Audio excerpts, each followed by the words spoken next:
Discrimination ना हो, इसलिए उसका जो फ्रेमवर्क हो वो पूरी तरह से पहले से सुनिश्चित हो। तो मैं गर्व के साथ कहता हूँ कि चाहे वो प्रधानमंत्री आवास योजना हो, उज्ज्वला योजना हो, स्वच्छता के लिए शौचालय हो, चाहे वो घर घर में बिजली हो, और उसके बाद 15 अगस्त 2019 को जब जल जीवन मिशन की घोषणा की गई और जब ये तय किया गया कि घर घर जल, तो मुझे लगता है फिर एक बार लोगों के मन में बात आई थी कि ये संकल्प कैसे पूरा होगा। लेकिन मुझे इस बात का गर्व है कि इस आपदा के बीच में, जब कोरोना जैसी आपदा के बीच में भी जिन राज्यों को लक्ष्य प्राप्त करना था, उसमें गोवा ने सबसे पहले 2020 में अपना लक्ष्य प्राप्त किया। 2021 में 3 यूटी, अंडमान निकोबार, लक्षद्वीप और दमन दीव, अंडमान निकोबार, पांडिचेरी और दमन दीव, और साथ में तेलंगाना ने अपना लक्ष्य प्राप्त किया। हिमाचल को हमारे हरियाणा को 2022 में प्राप्त करना था, जिसने 2021 में ही लक्ष्य को प्राप्त किया है। हिमाचल को 2023 में करना था, वो 2022 में पूरा कर रहा है। ये बात मैं इसलिए कह रहा हूँ कि अभी तक इस आपदा के बीच में इन बातों में व्यवधान नहीं आना, कुछ राज्यों में इसके कारण विलंब हुआ था, लेकिन हमने आज की स्थिति जो हमारी है, जब इस जल जीवन मिशन की घोषणा हुई थी तब देश में कुल 17% परिवारों के पास में पाइपलाइन के द्वारा पानी पहुंचता था, लेकिन आज वह आंकड़ा 48% है। तो मुझे इस बात का गर्व है कि जो राज्यों ने 100% सफलता प्राप्त की है, हमने उसमें स्पष्ट शर्त रखी है कि राज्य घोषणा करेगा, लेकिन जब तक थर्ड पार्टी असेसमेंट नहीं होगा, भारत सरकार उस राज्य को 100% का सर्टिफिकेशन नहीं करेगी। और जब थर्ड पार्टी की मैं बात करता हूं तो उसमें कहीं ना कहीं आपकी भूमिका भी उसमें आती है। दूसरी बात मैं जो देखता हूं इस बजट में, तो मैं बजट की बात करता हूं तो हमारी जो प्राचीन अर्थव्यवस्था के मूल स्तंभ रहे हैं, कृषि, सेवा, हमारी चिकित्सा पद्धति या हमारे सेवा करने का स्वभाव, ये महत्वपूर्ण अंग हैं जिनने हमको कोरोना की महामारी में बचाया भी है। और इसलिए बजट में मूलतः इसी को फोकस करके बजट की रचना की गई है। और मैं मानता हूं कि प्रधानमंत्री गति शक्ति इसका सबसे अच्छा उदाहरण है। जब मैं सप्लाई चेन की बात करता हूं कि जो हमारी सबसे बड़ी सफलता है कोरोना के बीच में प्रधानमंत्री के नेतृत्व में, वो है हमारी मजबूत सप्लाई चेन।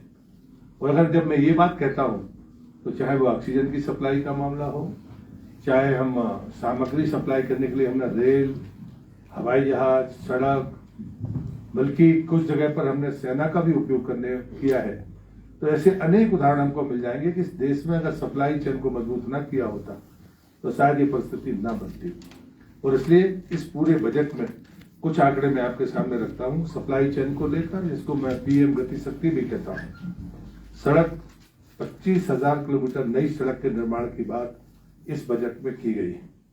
रेल मार्ग 2,000 किलोमीटर नए बनेंगे और 400 वंदे मातरम एक्सप्रेस नए सिरे से चलाई जाएगी। हवाई मार्ग उड़ान के 900 से ज्यादा मार्ग नए चिन्हित हुए हैं। विमानपत्तन जितने भी हमारे हैं, तो जितने भी इस बीच में जब ऑक्सीजन की सप्लाई की बात आई थी तब भी हमने माना था कि सबसे सस्ता अगर कोई मार्ग है तो वो जल मार्ग है, और इसलिए इनको सबसे पहले प्राथमिकता दी जाएगी। और पांडिचेरी जैसी जगह में भी विमानपत्तन कंप्लीट होने की स्थिति में है, जो शायद आने वाले 6 महीने में शुरू भी होगा। माल परिवहन में रोड, रेल, हवाई जहाज के अलावा जो हिमालयन स्टेट्स है वहां पर अभी भी बहुत जगह ऐसी कठिनाइयां थी जहां पर बहुत आसानी के साथ में नहीं पहुंचा जा सकता। उसके कारण भौगोलिक भी है, उसके कारण जंगलात की समस्याएं भी हैं, और इसलिए तय किया कि 8 रोपवे इन हिमालयन स्टेट्स में ही लगाए जाए, जिससे यात्री और माल परिवहन के बारे में नए सिरे से विचार हो।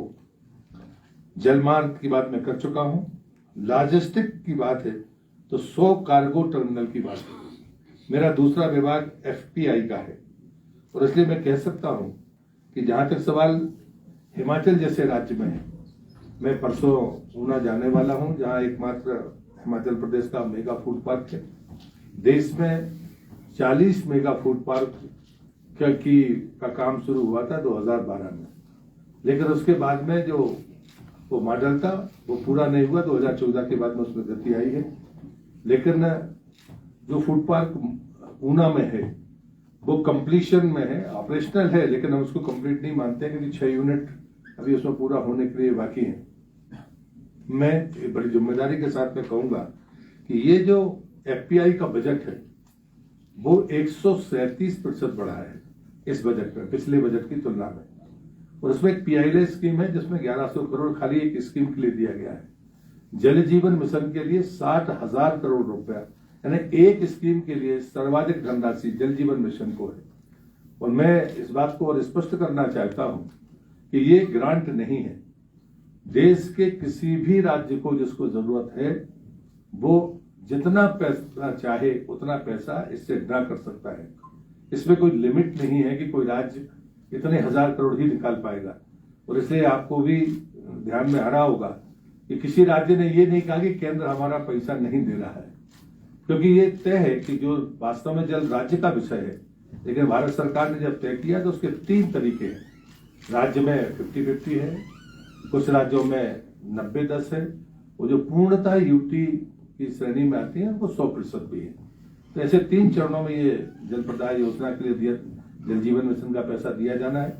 और इसलिए यहाँ पर 2 सफलताएं अच्छी हैं कि 93% जल जीवन मिशन की सफलता हिमाचल ने प्राप्त की है।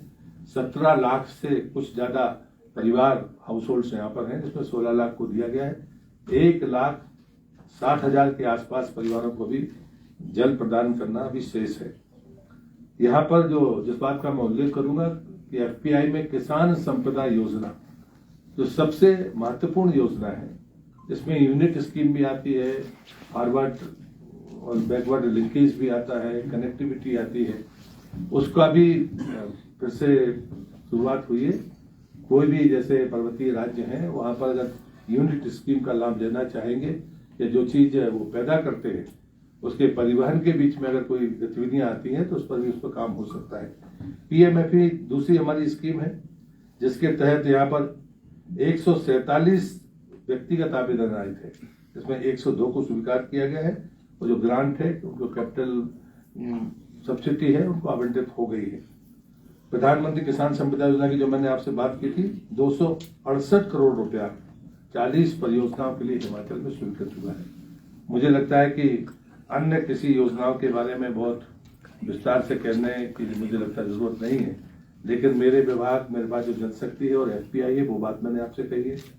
दूसरा, मैं मानता हूं कि प्रधानमंत्री गति शक्ति और अधोसंरचना के साथ में कनेक्टिविटी जो सप्लाई चेन के माध्यम से कोरोना में जिसने मूर्त रूप लिया वो इस बजट का मूल स्तंभ है। इसलिए कृषि, सेवा, इंफ्रास्ट्रक्चर, कनेक्टिविटी, इन बातों को लेकर एक दूरदर्शी प्लान इस बजट के भीतर है। और मैं मानता हूं कि ये देश की आजादी के जब 100 वर्ष होंगे तो उस समय शायद हम जैसे बहुत सारे लोग सक्रिय नहीं होंगे, लेकिन जो लोग सक्रिय होंगे उन सब के लिए ये बहुत महत्वपूर्ण अवसर होगा इस बात के लिए, इस असेसमेंट के लिए कि एक बेहतर प्लान उस समय भारत की संसद में प्रधानमंत्री के नेतृत्व में बजट के रूप में आया, जिसके कारण ये गतिविधियां तेजी के साथ में आगे बढ़ेंगी।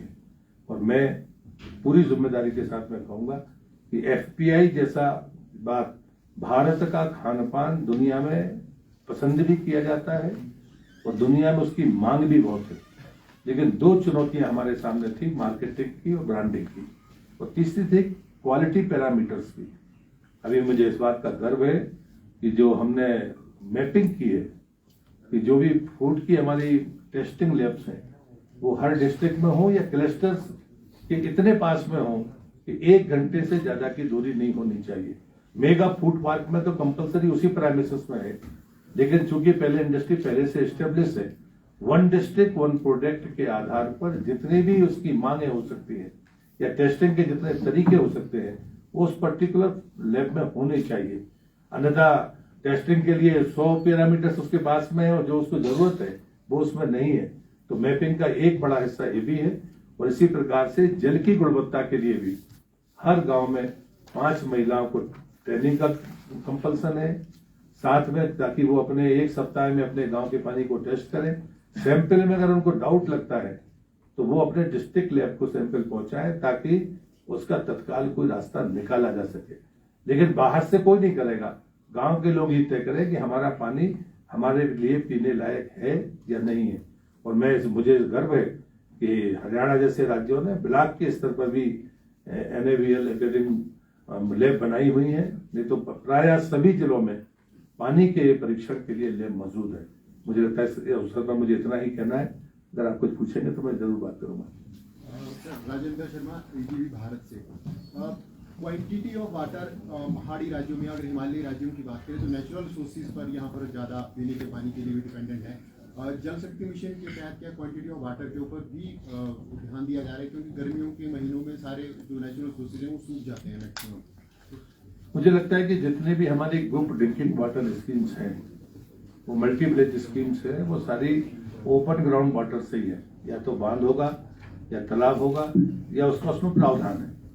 जो सिंगल विलेज स्कीम है उसमें रीजनल रिसोर्स के आधार पर है, लेकिन उसमें शर्त है कि वो रिसोर्स कम से कम 15 साल तक एग्जॉस्ट नहीं होने चाहिए। इसकी गारंटी पर ही आप उसको मानेंगे कि ये रिसोर्स है।